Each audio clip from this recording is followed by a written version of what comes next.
ಆತ್ಮೀಯ ವಿದ್ಯಾರ್ಥಿಗಳೆಲ್ಲರಿಗೂ ನಮಸ್ಕಾರ. ಈ ದಿನದ ವಿಡಿಯೋಗೆ ಸ್ವಾಗತ. ವಿದ್ಯಾರ್ಥಿಗಳ ಇನ್ನೇನು ಪರೀಕ್ಷೆಗಳ ಹತ್ರ ಬರ್ತಾ ಇದೆ. ಈ ಸಮಯದಲ್ಲಿ ಇಂಪಾರ್ಟೆಂಟ್ ಆಗಿರ್ತಕ್ಕಂತಹ ಕವಿ ಪರಿಚಯಗಳನ್ನ ಕೇಳ್ತಾ ಇದ್ರಿ. ಸೊ ಎಲ್ಲಾ ಕವಿ ಪರಿಚಯನ ನೆನ್ಪಿಟ್ಕೊಳ್ಳೋದು ಕಷ್ಟ ಆಗುತ್ತೆ ಮ್ಯಾಮ್. ಹಾಗಾಗಿ ಯಾವೆಲ್ಲ ಇಂಪಾರ್ಟೆಂಟ್ ಕವಿಗಳ ಪರಿಚಯವನ್ನ ಕೇಳ್ಬೋದು ಬರೆಯೋದಕ್ಕೆ ಅಂತ ಹೇಳಿ ಕೇಳ್ತಾ ಇದ್ರಿ. ಹಾಗಾಗಿ ಇವತ್ತಿನ ವಿಡಿಯೋದಲ್ಲಿ ನಿಮ್ಮ ಪರೀಕ್ಷೆಗೆ ಉಪಯುಕ್ತವಾಗುವಂತೆ ಇಂಪಾರ್ಟೆಂಟ್ ಆಗಿರ್ತಕ್ಕಂತಹ ಕವಿ ಪರಿಚಯಗಳನ್ನ ನಾನು ಹೇಳ್ತಾ ಹೋಗ್ತೀನಿ. ಮೊದಲನೇದಾಗಿ ದೇವನೂರ ಮಹಾದೇವ ಇವರ ಪರಿಚಯವನ್ನ ನಾವು ನೋಡ್ತಾ ಹೋಗೋಣ.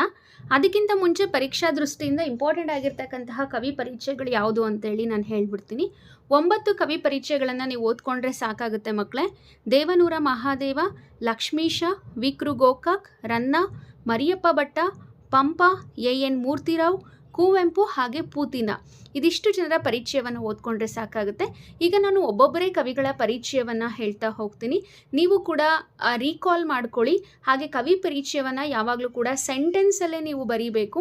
ಆದರೆ ಇವಾಗ ನಾನು ನಿಮಗೆ ಪಾಯಿಂಟ್ ರೀತಿಯಲ್ಲಿ ತೋರಿಸ್ತಾ ಇದ್ದೀನಿ. ಕಾರಣ ಇಷ್ಟೇ, ನೀವು ಸುಲಭವಾಗಿ ನೆನ್ಪಿಟ್ಕೊಳ್ಳಿ ಅಂತ ಹೇಳ್ಬಿಟ್ಟು. ಇವಾಗ ದೇವನೂರ ಮಹಾದೇವ. ದೇವನೂರ ಮಹಾದೇವ ಇವರು ಕ್ರಿಸ್ತಶಕ 1948ರಲ್ಲಿ ಮೈಸೂರು ಜಿಲ್ಲೆಯ ನಂಜನಗೂಡ ತಾಲೂಕಿನ ದೇವನೂರು ಎಂಬಲ್ಲಿ ಜನಿಸಿದರು. ಇವರು ಕನ್ನಡ ಸಾಹಿತ್ಯಕ್ಕೆ ಅಪಾರವಾದ ಕೊಡುಗೆಯನ್ನು ನೀಡಿದ್ದು, ಇವರು ರಚಿಸಿರುವ ಕೃತಿಗಳೆಂದರೆ ಎದೆಗೆ ಬಿದ್ದ ಅಕ್ಷರ, ಕುಸುಮ ಬಾಲೆ, ದ್ಯಾವನೂರು, ಒಡಲಾಳ ಇನ್ನು ಮುಂತಾದವು. ಇವರ ಸಾಹಿತ್ಯ ಸಾಧನೆಗೆ ಇವರಿಗೆ ಕೇಂದ್ರ ಸಾಹಿತ್ಯ ಅಕಾಡೆಮಿ ಪ್ರಶಸ್ತಿ ದೊರೆತಿದೆ. ಇಷ್ಟನ್ನು ಬರಿಬೇಕಾಗುತ್ತೆ ವಾಕ್ಯ ರೂಪದಲ್ಲಿ. ನಂತರ ಲಕ್ಷ್ಮೀಶ. ಲಕ್ಷ್ಮೀಶನ ಕಾಲ ಕ್ರಿಸ್ತಶಕ ಸುಮಾರು 1550. ಈತ ಚಿಕ್ಕಮಗಳೂರು ಜಿಲ್ಲೆಯ ಕಡೂರು ತಾಲೂಕಿನ ದೇವನೂರು ಎಂಬಲ್ಲಿ ಜನಿಸಿದನು. ಈತ ಜೈಮಿನಿ ಭಾರತ ಎಂಬ ಕೃತಿಯನ್ನು ರಚಿಸಿದ್ದಾನೆ. ಈತನಿಗೆ ಇರುವ ಬಿರುದುಗಳೆಂದರೆ ಉಪಮಾಲೋಲ ಹಾಗೂ ಕರ್ನಾಟಕ ಕವಿ ಚೂತವನ ಚೈತ್ರ. ನಂತರ ವಿಕ್ರು ಗೋಕಾಕ್. ಇವರ ಪೂರ್ಣ ಹೆಸರು ವಿನಾಯಕ ಕೃಷ್ಣ ಗೋಕಾಕ್. ಇವರು ಕ್ರಿಸ್ತಶಕ 1909ರಲ್ಲಿ ಹಾವೇರಿ ಜಿಲ್ಲೆಯ ಸವಣೂರು ಎಂಬಲ್ಲಿ ಜನಿಸಿದರು. ಇವರು ಕನ್ನಡ ಸಾಹಿತ್ಯಕ್ಕೆ ಅಪಾರವಾದ ಕೊಡುಗೆಯನ್ನು ನೀಡಿದ್ದು, ಇವರು ರಚನೆ ಮಾಡಿರುವ ಕೃತಿಗಳೆಂದರೆ ಸಮುದ್ರದಾಚೆಯಿಂದ, ಸಮುದ್ರ ಗೀತೆಗಳು, ಪಯಣ, ಉಗಮ, ಇಜ್ಜೋಡು, ಸಮರಸವೇ ಜೀವನ ಇನ್ನು ಮುಂತಾದವು. ಇವರ ಸಾಹಿತ್ಯ ಸಾಧನೆಗೆ ಇವರಿಗೆ ಕೇಂದ್ರ ಸಾಹಿತ್ಯ ಅಕಾಡೆಮಿ ಪ್ರಶಸ್ತಿ ಮತ್ತು ಜ್ಞಾನಪೀಠ ಪ್ರಶಸ್ತಿ ದೊರೆತಿದೆ. ರನ್ನ. ರನ್ನನ ಕಾಲ ಕ್ರಿಸ್ತಶಕ ಸುಮಾರು 949. ಈತನು ಬಾಗಲಕೋಟೆ ಜಿಲ್ಲೆಯ ಮುದವಳಲು ಎಂಬಲ್ಲಿ ಜನಿಸಿದನು. ರನ್ನನು ರಚನೆ ಮಾಡಿರ್ತಕ್ಕಂಥ ಕೃತಿಗಳೆಂದರೆ ಸಾಹಸ ಭೀಮ ವಿಜಯಂ, ಅಜಿತ ತೀರ್ಥಂಕರ ಪುರಾಣ ತಿಲಕಂ. ಸಾಹಸ ಭೀಮ ವಿಜಯಂ ಕೃತಿಯನ್ನು ಗದಾಯುದ್ಧ ಎಂದು ಕೂಡ ಕರೆಯುತ್ತಾರೆ. ಹಾಗೆ ರನ್ನನಿಗಿದ್ದಂತಹ ಬಿರುದೆಂದರೆ ಕವಿ ಚಕ್ರವರ್ತಿ.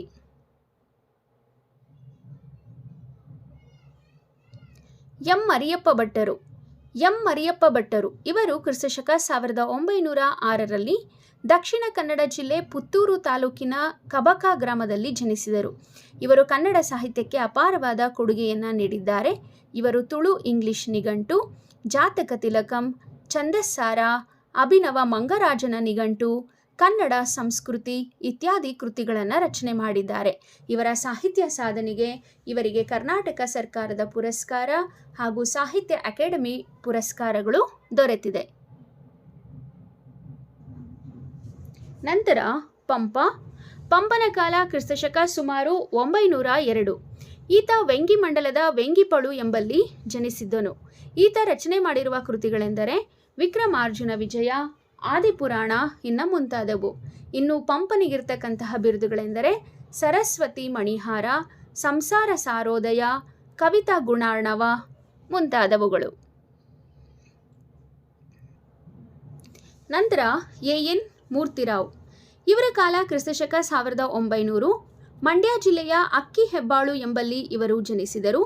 ಇವರು ರಚಿಸಿರುವ ಕೃತಿಗಳೆಂದರೆ ದೇವರು, ಹಗಲುಗನಸುಗಳು, ಅಲಿಯುವ ಮನ, ಚಂಡಮಾರುತ, ಚಿತ್ರಗಳು ಪತ್ರಗಳು ಇತ್ಯಾದಿ. ಇವರ ಸಾಹಿತ್ಯ ಸಾಧನೆಗೆ ಇವರಿಗೆ ಕೇಂದ್ರ ಸಾಹಿತ್ಯ ಅಕಾಡೆಮಿ ಪ್ರಶಸ್ತಿ ಮತ್ತು ಪಂಪ ಪ್ರಶಸ್ತಿ ದೊರೆತಿದೆ. ನಂತರ ಕುವೆಂಪು ಅವರ ಪರಿಚಯವನ್ನು ಕೇಳ್ಬೋದು. ಕ್ರಿಸ್ತಶಕ 904ರಲ್ಲಿ ಕ್ರಿಸ್ತ ಶಕ 1904ರಲ್ಲಿ ಕುವೆಂಪುರವರು ಶಿವಮೊಗ್ಗ ಜಿಲ್ಲೆ ತೀರ್ಥಹಳ್ಳಿ ತಾಲೂಕಿನ ಕುಪ್ಪಳ್ಳಿ ಎಂಬಲ್ಲಿ ಜನಿಸಿದರು. ಇವರು ರಚಿಸಿರುವ ಕೃತಿಗಳೆಂದರೆ ಪಕ್ಷಿಕಾಶಿ, ಕೊಳಲು, ಪಾಂಚಜನ್ಯ, ಕಾನೂರು ಹೆಗ್ಗಡತಿ, ಜಲಗಾರ, ಶ್ರೀರಾಮಾಯಣ ದರ್ಶನಂ ಇನ್ನು ಮುಂತಾದವು. ಇವರಿಗೆ ದೊರೆತಿರುವ ಪ್ರಶಸ್ತಿಗಳೆಂದರೆ ಕೇಂದ್ರ ಸಾಹಿತ್ಯ ಅಕಾಡೆಮಿ ಪ್ರಶಸ್ತಿ, ಜ್ಞಾನಪೀಠ ಪ್ರಶಸ್ತಿ ಹಾಗೂ ಪಂಪ ಪುರಸ್ಕಾರ ದೊರೆತಿದೆ.